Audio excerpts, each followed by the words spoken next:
How to clean promotional messages on Truecaller. Hello guys, in today's video I'm gonna show you how to clean it easy and quick. First open Truecaller and now once you're here, go to messages and then click this three points here, and now click inbox cleaner, and here we'll find delete promotional messages.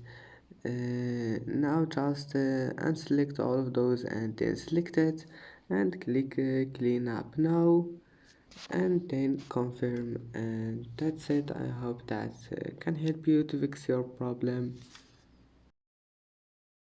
And that's it for today's video. If you like this video, please don't forget to like and don't forget to subscribe, and thank you for watching this video until the end, and see you in the next video.